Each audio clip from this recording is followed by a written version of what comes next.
আমি জানি তো একদিন দুষ্টু কাক তুই এভাবেই আসবি। এই বনের কারো ভালো তুই দেখতে পারিস না। আজ তোকে আমি উচিত শিক্ষা দিলাম।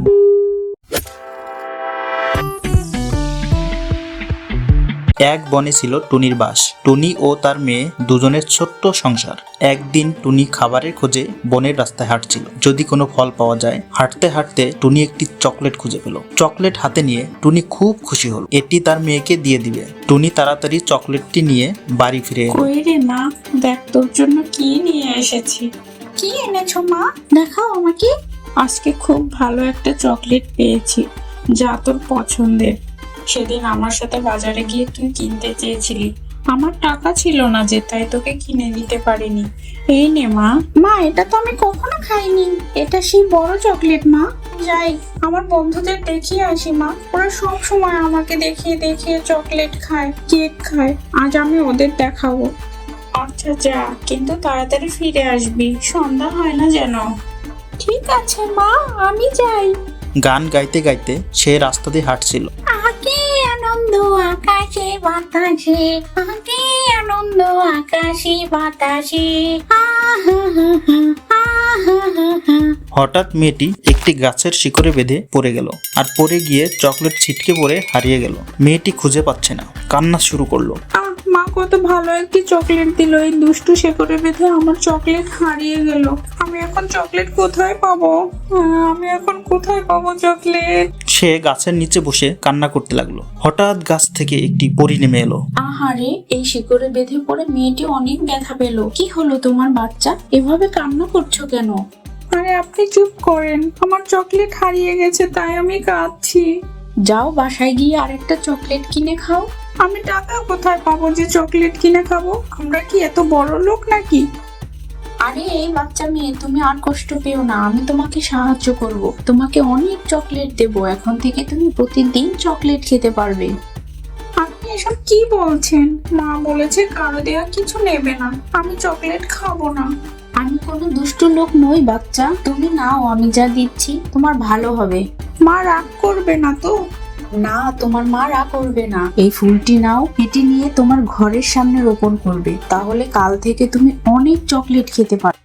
আপনি যখন বলেছেন, তাহলে এই ফুলটি আমি রোপণ করে দেখি। চকলেট হলে আমি খেতে পারবো। চকলেট খাওয়ার জন্য মনটা ছটফট করে। পরীর কথা মতো মেয়েটি সেই ফুলটি বাড়িতে নিয়ে যায়। বাড়িতে গিয়ে সেই ফুলটি ঘরের সামনে রোপণ করতে থাকে। তখনই মেয়েটির মা পিছন থেকে এসে বলে, কি রে মা, তুই এটা কি করছিস? ঘরের সামনে এমন গর্ত করছিস কেন? আর এই ফুলটা তুই কোথায় পেয়েছিস? এই ফুলটার গন্ধ বাড়িতে ছড়িয়ে পড়েছে। তোকে এটা কে দিয়েছে মা?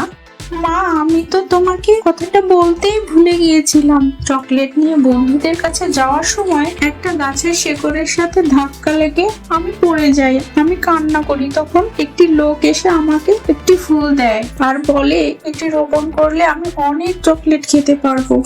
আরে তোর মাথা খারাপ হয়েছে? ফুল রোপণ করবি, কিভাবে চকলেট পাওয়া যাবে? এখনই ফুলটি ফেলে দিয়ে আয়, ঘরের সামনে এসব গর্ত করবি না। আচ্ছা মা, আমি ফেলে দিয়ে আসি। আমার আর মনে হয় চকলেট খাওয়া হবে না। এই বলে মেয়েটি ফুলটা নিয়ে তাদের ঘরের পাশের পুকুরে ফেলে দেয়। পরের দিন সকালে মেয়েটি পুকুর পাড়ে গিয়ে দেখে বড় চকলেট গাছ। ও মা, দেখো না, ওই পুকুর পাড়ে কত বড় চকলেট গাছ হয়েছে। কই দেখি, সত্যি তো চকলেট। এমন চকলেট গাছ আমি কখনো দেখিনি। এখন থেকে আমি অনেক চকলেট খেতে পারবো, তাই না মা? খবরদার, এই গাছে তুই একদম হাত দিবি না। এই গাছের চকলেট তুই খেতে পারবি না। ফুল থেকে আবার চকলেট গাছ হয়, এমন তো কখনো শুনিনি। নিশ্চয়ই এর মধ্যে কোনো ঝামেলা আছে। এর মধ্যে যদি বিষ মেশানো থাকে, তাহলে আমরা সবাই খেয়ে মারা যাব। কি বলছো মা এসব? তুই সেই গাছের কাছে আমাকে নিয়ে চল, ওখানে কে কি বলেছে আমি তার সাথে কথা বলবো। আচ্ছা মা, ঠিক আছে, আমি তোমাকে নিয়ে যাচ্ছি। এরপর মেয়েটি তার মাকে নিয়ে সেই গাছের কাছে নিয়ে গেল। সেখানে দেখে কেউ নেই। তখন বাচ্চাটি বলে ওঠে, কে আমাকে ফুল দিয়েছেন? কোথায়? সামনে আসেন। তখন পরী সামনে আসে। কে তুমি? তুমি নাকি আমার মেয়েকে সেই আজব ফুল দিয়েছো? ও ওই অদ্ভুত ফুল দেখে আমি আমার মেয়েকে ফেলে দিতে বলি, আর ও যখন ফুলটি পুকুরে ফেলে দেয়, ওই পুকুরে একটি অদ্ভুত চকলেট গাছ হয়েছে। চকলেট গাছ কি করে সম্ভব? তুমি কি আমাদের কোনো ক্ষতি করতে চাও? তুমি যদি আমাদের কোনো ক্ষতি করতে চাও তাহলে আমাকে বলে দাও, আমাদের এই চকলেটের কোনো দরকার নেই। আমি একটি পরী, আমি তোমাদের কোনো ক্ষতি করতে চাই না। আমি তোমাদের সাহায্য করার জন্য এই ফুলটি দিয়েছি। ওর কান্না দেখে আমার অনেক মায়া হয়, এই জন্য আমি ওকে এই জাদুকরি ফুলটা দিয়েছি। এই জাদুর ফুল রোপণ করলে মন থেকে যেটা চাইবে সেটাই হবে। তোমরা অনেক অসহায়, তাই এই জাদুর ফুল দিয়েছি। তোমরা ওই চকলেট খেতেও পারবে, আবার বিক্রিও করতে পারবে। তুমি সত্যি বলছো? আমার মেয়েটা একটু চকলেটের জন্য কত বায়না করে, আমি কিনে দিতে পারি না। তাহলে এখন থেকে আমার মেয়ে প্রতিদিন চকলেট খেতে পারবে। তোমাকে অনেক ধন্যবাদ পরি, তুমি অনেক ভালো। টুনি, একটা কথা শুনে রাখো, ওই গাছের দিনের বেলায় যে চকলেট থাকবে সেগুলোই শুধু খাবে। রাতের বেলার চকলেটগুলো বিষাক্ত হতে পারে। রাতের চকলেট একদম খাবে না, বিক্রিও করবে না। আচ্ছা, আমার তোমার প্রতি কৃতজ্ঞতা থাকবে।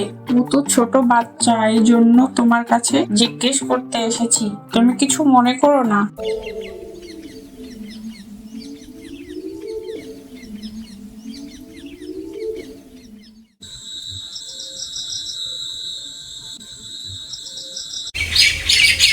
তারা বাড়ি ফিরে সেই চকলেট গাছের কাছে গেল।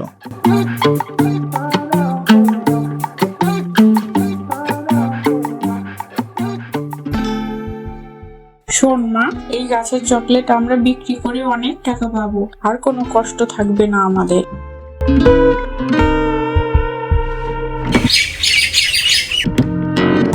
এভাবে কাটতে থাকলো।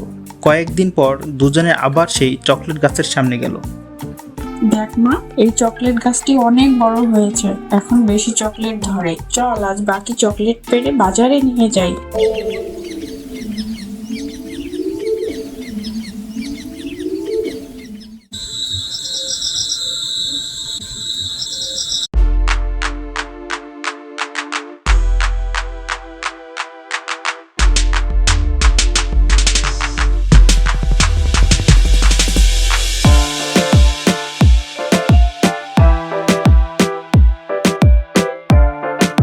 তারা দুজনে চকলেট নিয়ে বাজারে যায়। এদিকে একটি দুষ্টু কাক এসে সেই গাছটি কাটতে যায়। যখন গাছটি কাটতে যায় ঠিক তখনই সে মাটিতে শুয়ে পড়ে। তার নাক মুখ দিয়ে রক্ত বের হতে থাকে। পরে কাকটি মারা যায়, আর সেখানে পরী এসে বলে, আমি জানি তো একদিন দুষ্টু কাক তুই এভাবেই আসবি। এই বনের কারো ভালো তুই দেখতে পারিস না। আজ তোকে আমি উচিত শিক্ষা দিলাম। লোভে পাপ, পাপে মৃত্যু, এটাই চিরন্তন সত্য।